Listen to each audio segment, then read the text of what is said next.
You're listening to the Your Story Within podcast with Dr. Janine Bennett, a writing coach and author with 5 published books to her name and a few more in the works.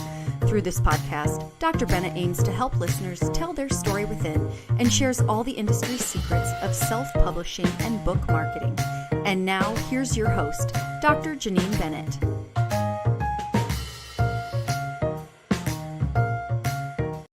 Welcome to episode 32 of the Your Story Within podcast. I'm Dr. Janine Bennett, and today we're going to talk about what to do when you don't feel like writing.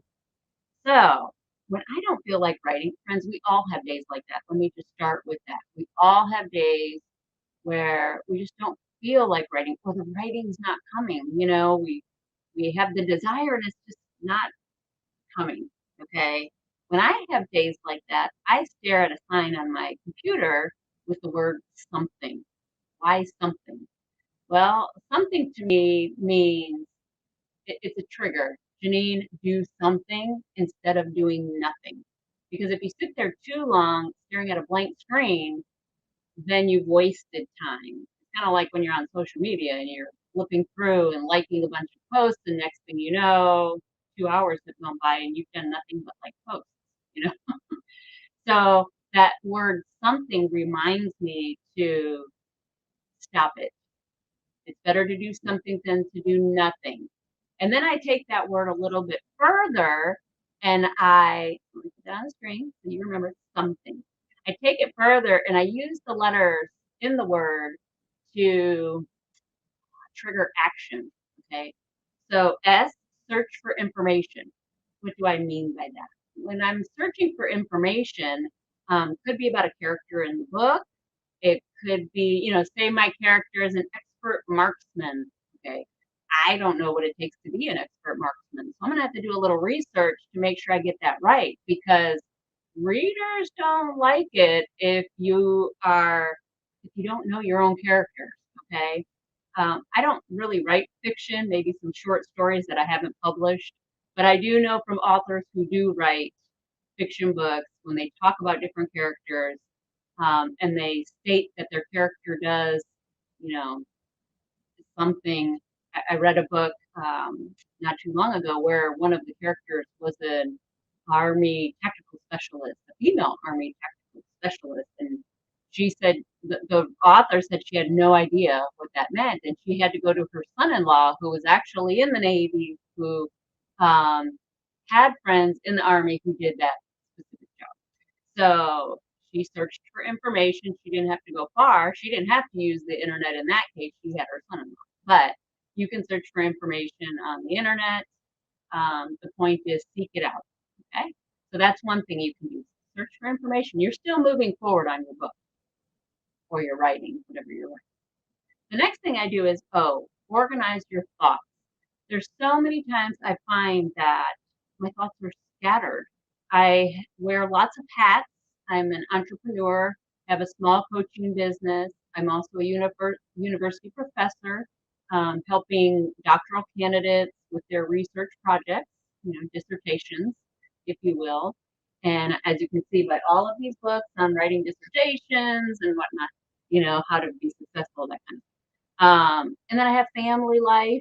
I have a soon-to-be 18-year-old son who's about to graduate, and there's a lot of tasks that go with that. So my thoughts are all over the place at times. So when I find that I can't write, I organize my thoughts. I just say, okay, wait a minute, let me take a moment and jot down, okay, I need to do this, I need to do that. I start organizing what I'm thinking, so that I don't have that clutter in my mind and can free up my thoughts to actually write, because if not, it's harder. It's harder to focus, if you will. Okay. So then, if none of that works, I tell myself immediately, okay, maintain a positive mindset, because friends, as you write, how many times have you sat in front of that computer staring at that blank screen, and all of a sudden that discouraging negative self-talk comes? It's horrible. I mean, we're our own worst critics, our own worst enemy, if you will. All of a sudden the thoughts come out, I'm a horrible writer. I can't even get a word on the screen. I can't think of anything. No one's going to ever want to read my books anyway. Why am I wasting my time? I mean, I could go on and on about all the things I've told myself. So I stop myself immediately and I say, okay, let's think of some positive thoughts. So for me, I surround myself. Like if you could see my office, you would see all these positive sticky notes everywhere.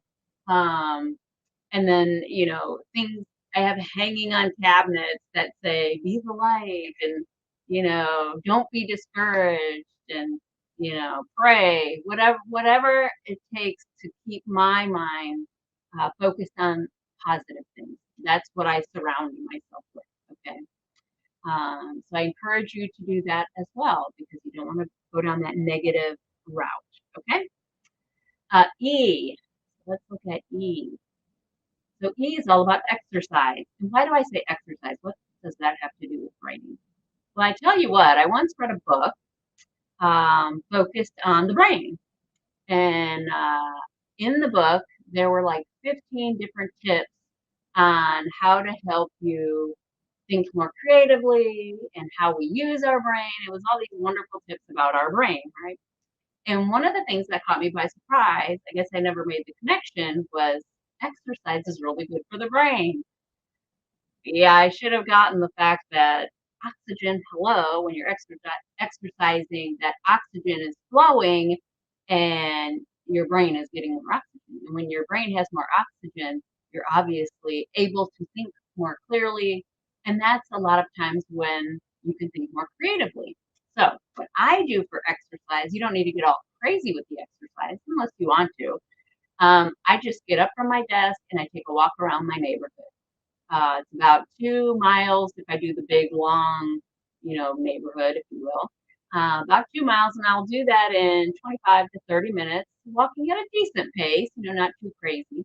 And then I just take in the air, take in the scenery, look at the trees, look at the birds, just take in the environment. And so it helps with that creative thought process, if you will. And then usually when I come back and I'm ready to relax, I drink some water, I sit back down, and all of a sudden the words start flowing, and there I am typing like a madwoman, on the computer. So that has helped me. Exercise is huge for me. Plus, you don't want to sit for hours and hours and hours. That's not healthy, especially those of you who like to do the rapid release and you're trying to pump out a book a month or a book every 6 weeks. I have several friends that are doing that, and you got to take time to exercise and eat right. It's very important. Very important. Okay, so you've tried all of that and you still don't feel like writing. Well, it happens. It happens. There are going to be days where you just gotta stop. But there's still more things to try. So T, let's bring up T. I say teach someone else. What do I mean by that? So how many times since you've either written a book or said you were going to write a book, have written maybe blog articles, have done something and have made it known and people are aware that you write, that people have come up to you and asked you a bunch of questions.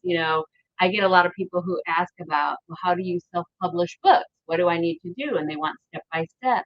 How did you format that book so that it's an ebook? How did you design the cover? Did you hire someone? There's tons and tons of questions.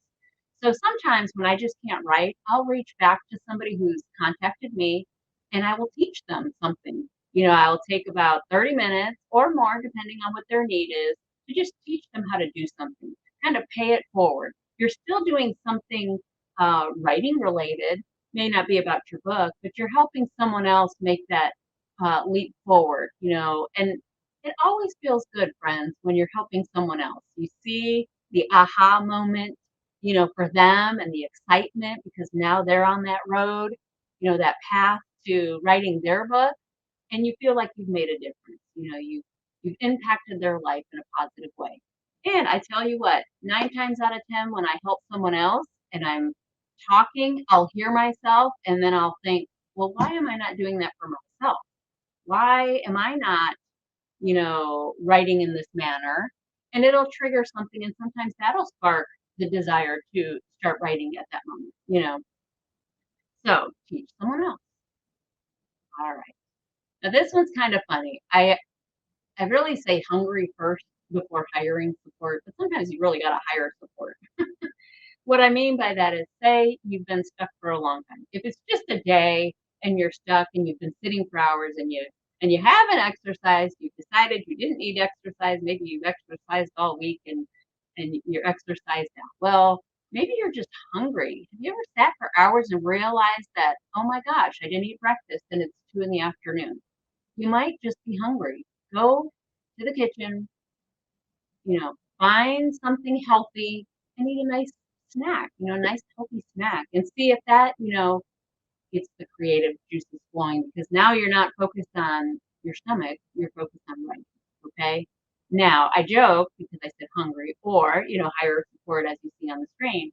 Sometimes, you can be stuck for months, not days, and you just don't know how to jump over that hurdle. And you may have a mentor out there. Reach out to your mentor. I have a couple of mentors that I can talk to. But sometimes you just need to hire a writing coach. You can't learn everything by yourself. You're not an island all on your own. There are people out there who are willing and very happy to help you. So reach out, whether it's hiring someone for support or, reaching out again to that mentor. There's lots of coaches out there that you can find. Okay. All right. Invest time in learning something new. And what do I mean by that? Well, like I said, when you're not in the mood for writing, there's always something new you can learn about writing. Okay. For instance, how can I promote my book better? How can I reach the target audience for my book? I write, Bible studies or career books. How can I reach the right people? How can I advertise using Amazon? How can I set myself apart from all of the other millions, I was going to say thousands, but really millions of authors on Amazon, you know. So invest time in learning something new. There's always something new to learn about writing. And you're still moving forward because whatever you learn while you're not writing, you can apply when you are finished writing. So it's not wasted time. All right. You're going to laugh at this one. N is for nap. Sometimes you just need a break and maybe you haven't gotten enough sleep. I have found because I have so many things on my mind sometimes, as I mentioned earlier, with letter O, organizing my thoughts. Sometimes I don't get good sleep. And sometimes you just need to stop and take a nap. Now, I don't mean go take a 2-hour nap, friends, because if you take a 2-hour nap, you might wake up and feel worse than you felt before you took the nap. I'm talking those quick 15, 20-minute cat naps. They say, researchers say that a short 15 to 20-minute cat nap is all you need, and you'll wake up, rejuvenated. And I actually had a friend, and she does this. She will drink a half a cup of coffee, no joke, before she takes her nap. And right when the coffee kicks in, it wakes her up, and it is about 15 minutes. So try that. You might find that approach to be beneficial for you too. I haven't tried that yet, but let me know. Let me know if it works for you. It definitely works for her. All right. We're almost done, folks. All right. And G, gravitate to something you do want to write. So there are times where you've been so focused on writing a book about XYZ, I don't know, and you've spent weeks on this book. Sometimes you just need a break. Sometimes your creative mind just wants to write something else. You know, write a blog article about your book. Take a minute, go out to your website or your blog site or your Facebook social media or other social media platform and write something about your book or write a short story or write something you feel like writing and see if that will help you shake off that feeling so that maybe the next day you can actually get back to writing about your book or on your book or a chapter in your book. You know what I mean? Sometimes we just need that break. Okay. All right, friends. Well, that's all I have for today. Again, something. Think about that. something. Now I know there's, other um, tasks you can assign to that word, but at least you're not doing nothing. Come up with something that works for you and let that trigger you to take action to keep you moving forward on your book. All right, friends, tune in next Thursday, same channel, same time, 11 a.m.